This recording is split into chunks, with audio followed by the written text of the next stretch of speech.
नमस्कार जी। बहुत बहुत स्वागत है आप सभी का आपके अपने YouTube चैनल RL सनातन ज्योतिष में। मैं राकेश कौशिक आपका हार्दिक स्वागत करता हूं। जैसा कि आप सभी को पता है कि हमने अभी राशिफल 2024 के लिए वीडियोस बनाए हैं और उसी क्रम के अंदर आज की जो हमारा टॉपिक रहने वाला है वो रहने वाला है सिंह और कन्या राशि वालों के लिए कि सिंह राशि और कन्या राशि के लिए 2024 का ये साल कैसा रहने वाला है, क्या पॉजिटिव पॉइंट्स इन दोनों राशियों के लिए निकल के सामने आते हैं और ख़ास तौर पे वो कौन से उपाय हैं जिनको करके हम इस 2024 को अपने लिए और भी बेस्ट बना सकते हैं। तो शुरुआत करते हैं सिंह राशि से। सिंह राशि की यदि मैं बात करूं तो सिंह राशि के सप्तम भाव के अंदर कुंभ राशि में स्वयं शनिदेव विराजमान हैं और आठवें भाव के अंदर मीन राशि के अंदर राहु ग्रह विराजमान है। यहाँ पे पूरे के पूरे वर्ष की यदि मैं बात करूं तो बृहस्पति ग्रह आपके नवम भाव के अंदर अप्रैल तक बने रहेंगे। उसके बाद बृहस्पति ग्रह वृक्ष राशि में आपके 10वें भाव में संचरण करेंगे। सबसे पहली बात जो पॉजिटिव पॉइंट्स आपके लिए नंबर 1 जो पहला निकल के आता है वो ये है कि शनिदेव यहाँ पे 7वें भाव के अंदर और स्वयं की राशि के अंदर विराजमान है। तो सबसे पहली बात, यदि पार्टनरशिप में कहीं भी आप कोई व्यवसाय कर रहे हैं या फिर करने की आप चेष्टा करने वाले हैं तो पार्टनरशिप और व्यवसाय इन दोनों ही चीज़ों के लिए सिंह राशि वालों के लिए ये 2024 का साल बड़ा ही उत्तम जाने वाला है।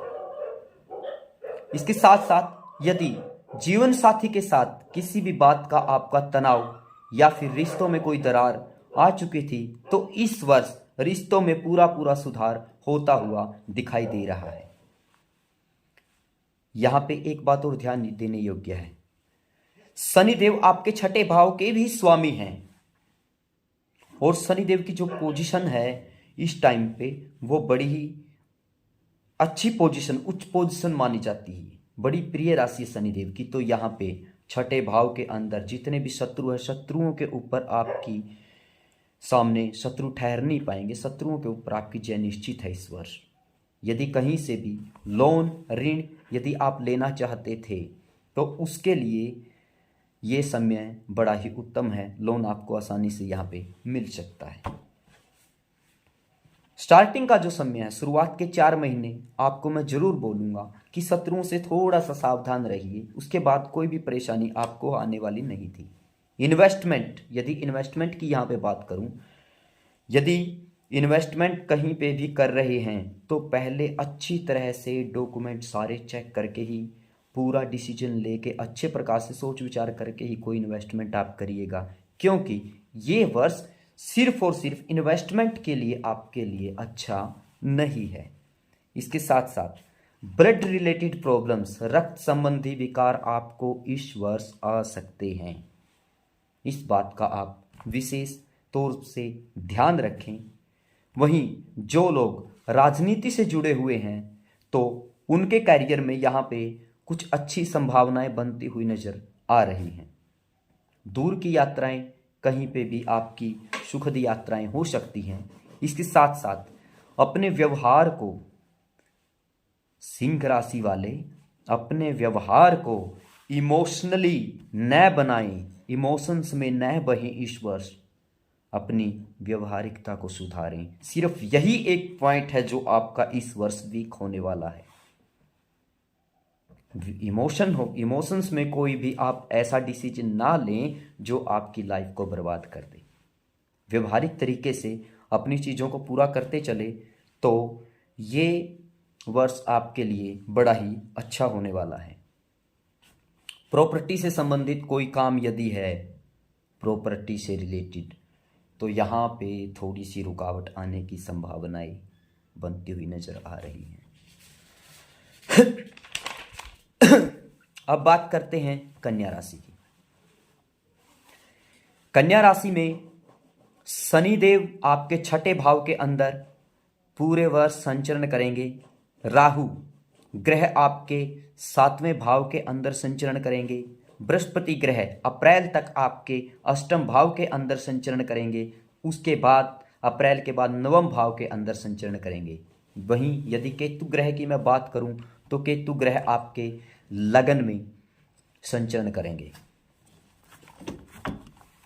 सबसे पहला जो पॉइंट है वो निकल के सामने यहाँ पे आता है कि कहीं से भी यदि आपके ऊपर कोई कर्जा चढ़ा हुआ था तो उस ऋण से आपको इस वर्ष मुक्ति मिलने वाली है। That is the first positive point for कन्या राशि। लोन आपका इस वर्ष खत्म होगा। वहीं शनिदेव की सप्तम दृष्टि आपके 12वें भाव के अंदर है, तो किसी को भी उधार देने से आप जितना बच सकें उतना बचें। उधार देने के लिए ये वर्ष आपके लिए अनुकूल नहीं है। वहीं यदि पैतृक संबंधी कोई भी विवाद आपका चला हुआ था, कोई भी प्रॉपर्टी से रिलेटेड भाई बहनों के साथ कोई भी यदि आपका कोई विवाद चला हुआ था, तो इस वर्ष फैसला आपके हक में आने का 100% चांसेस हैं और इस बात की भी पूरे चांसेस हैं कि बातचीत के द्वारा ये मसला हल हो जाएगा। तो पैतृक संबंधी जो भी विवाद आपके हैं वो इस वर्ष सुलझते हुए दिखाई दे रहे हैं। वहीं आर्थिक स्थिति की यदि बात करें तो मई से दिसंबर में आपकी आर्थिक स्थिति में सुधार आएंगे। प्रॉपर्टी या फिर व्हीकल संबंधी कोई भी खरीदारी यदि आप करना चाहते हैं तो शुरुआत के 4 महीने छोड़ के बाकी के 7-8 महीने आपके लिए वर्ष में ये शुभ रहने वाले हैं। वहीं राहु का आपके व्यवसाय के भाव में संचरण करना कोई पॉजिटिव नहीं माना जाता कुछ ज़्यादा। तो व्यवसाय में तनाव और जीवन साथी के साथ यहाँ पे अनबन होने के चांसेस हैं, तो अपने रिश्तों को थोड़ा सा सुधार के रखिए। और यदि पार्टनरशिप में कोई भी व्यवसाय आप कर रहे हैं कन्या राशि वाले, तो यहाँ पे पार्टनरशिप में ब्रेक डाउन होने के चांसेस बहुत ज़्यादा हैं। अभी बात करते हैं कि 2024 के अंदर कौन सा वो महा उपाय करें जिससे कि ये आने वाला 2024 हमारे लिए कुछ खुशियाँ, कुछ अच्छा लेकर आए, कुछ अच्छा हो हमारी लाइफ में। ऐसा कौन सा उपाय हमें करना चाहिए? सबसे पहले तो एक बात मैं ज़रूर बोलूँगा, बहुत से ज्योतिषी बोलते हैं कि आप स्टोन डाल लो, लेकिन भूल के भी यदि आपने कारक ग्रह की जगह मारक ग्रह का यदि स्टोन डाल लिया तो इतनी समस्याएं आपकी लाइफ में खड़ी हो जाएंगी कि आपको खुद समझ नहीं आएगा कि ये क्या हो गया। और स्टोन वैसे ही बहुत ज़्यादा कॉस्टली पड़ते, तो मैं ऐसा कोई उपाय नहीं बोलूँगा कि जो आपके लिए ज़्यादा कॉस्टली हो। मैं एक ही बात आपको बोलूँगा, यदि विष्णु सहस्त्र नाम का यदि आप हर रोज सुबह स्नान करने के बाद यदि हर रोज आप विष्णु सहस्त्र नाम का जाप यदि आप करते हैं, तो ये वर्ष आपके जीवन में जहाँ जहाँ भी कठिनाइयाँ आने वाली हैं, जिस जिस क्षेत्र में कठिनाइयाँ आने वाली हैं, उन सभी कठिनाइयों से आपको मुक्ति दिलाएगा और ये वर्ष आपके लिए सफलता के दरवाजे खोलने वाला है। तो विष्णु सहस्त्र नाम का जाप आप करते रहिए। ये महा उपाय यदि आप करते हैं तो ये वर्ष आपके लिए कुछ विशेष होगा।